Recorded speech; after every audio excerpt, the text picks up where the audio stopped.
the Clearing Waivers podcast, they asked, who's the Chiefs player that will benefit the most from 2 bye weeks in a row?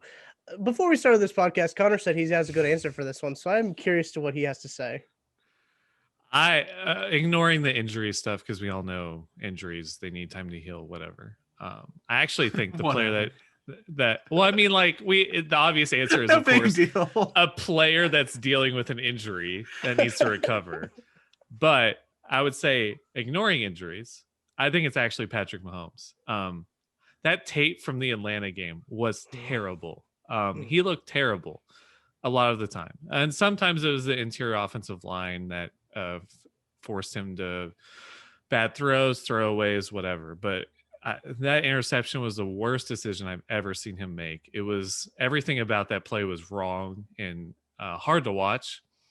Then he had another play where he directly ran into pressure, even though he had a clean pocket. Mm-hmm. And throughout the whole game, you could see he just could not step up in the pocket. He was not climbing the pocket at all. And Andy Reid actually called, I didn't count it officially, but it seemed like 7 to 8 rollout throws during the game, almost seeming like he wanted to calm down Mahomes and get him in a rhythm. And it didn't really work till the last drive. And on the last drive, we actually saw him actually step up in the pocket. And that's when he hit that big play to Kelsey. So I just think he needs 2 weeks, reset his mental game, work on some more fundamentals, work on his form. And I just think he needs the time definitely to work on that going to the playoffs. Well, and I think it was Kent Swanson who tweeted something along the lines of, I think it got to Mahomes this week, and I don't blame him one bit. And like some people replied and were like, what are you talking about?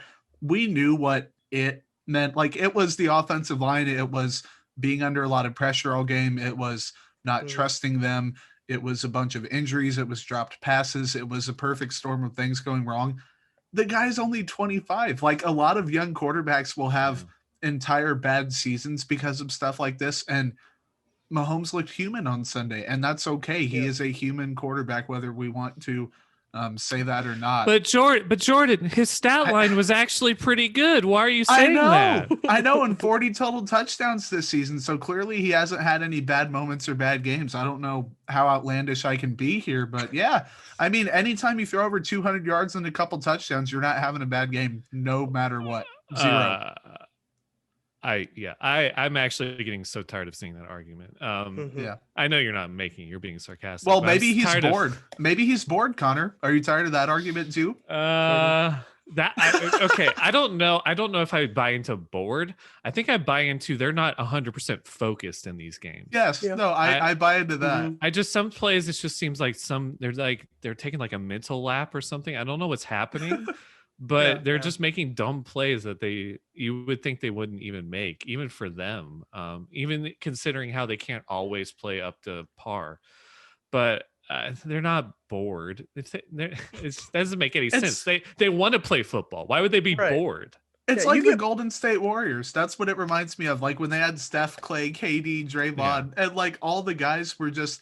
They had nights where they just goofed off and did stupid stuff. And they're like, oh, is Golden State sleepwalking through the regular season? Well, of course they're not sleepwalking, but they also clearly have bigger goals in mind that they're going to step up when they need to. And that's why I'm not really worried. I think those aspersions to those bigger goals make them lose focus at times. I think they sometimes it's either they get in their own head about it or something of that sort. So are they bored? No, they're not bored. It's just there's definitely not confidence. There's what was the word I used earlier?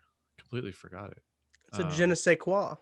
Yeah. Let's use French. I don't think it's bored. I don't like people saying bored. I also don't like people saying, well, his stat line was fine. He played fine. He did not play fine. It was a bad game.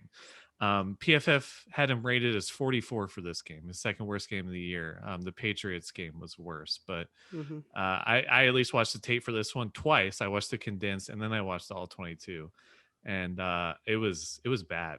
An interior offensive line wasn't great. I will say it was not all of them at all. There was some snaps where they actually won their matchups. And the tackles, for the most part, were actually really good. Both of them played well, and he just bailed on pockets. He drifted back and threw off his back foot for no reason.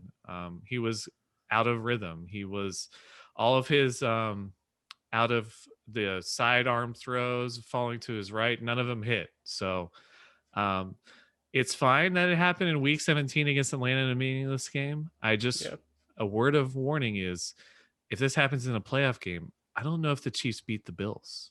Right. No, so I in don't 2 think so. weeks, he has 2 weeks to work on this. They apparently weren't really ready for zone blitzes either. The offensive line definitely got confused by those. And Mahomes said he was bad with blitz pickups too. So maybe it was also him.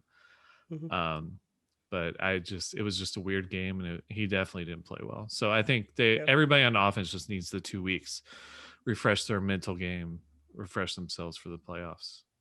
Just because you get bored at your desk job doesn't mean that these NFL football players get bored with their job. Bored is the wrong verbiage, as we've already established. But I sent a tweet to you guys about the Chiefs being bored, and I said, I can't handle this. This is madness. These guys aren't bored. Are you kidding me? They play in the National Football League. How are you bored with that? But you guys hit it on the head. But the guy I think that is going to benefit from 2 bye weeks in a row, got to be Sammy Watkins, right? He's got to get up to playoff Sammy form. He's got that lower body soft tissue injury choice. Come on, Tucker. I know it. I had 4 players, and all 4 of mine were injury choices, so I don't even want to go now. I just dunked on all 5 of the choices. Yeah, well, I had Sammy Watkins because he could be a vital part in this playoffs because, playoff Sammy, he's going to be there. He's going to go off for 600 yards and 7 touchdowns. It doesn't make sense, though, because he's a reptile and he's cold-blooded. So why does he go off in the winter? It doesn't make sense. A very good point. He is the Lizard King. Jordan, I'm curious to who you had now. I mean, I might as well not say anything because Connor's just Jordan, we want to hear the 4. Come on. Fine. Well, the first one you guys are going to think is hilarious because it doesn't matter about this bye week at all, is Clyde Edwards-Helaire. This bye week could mean nothing less to him because he's not going to play either way.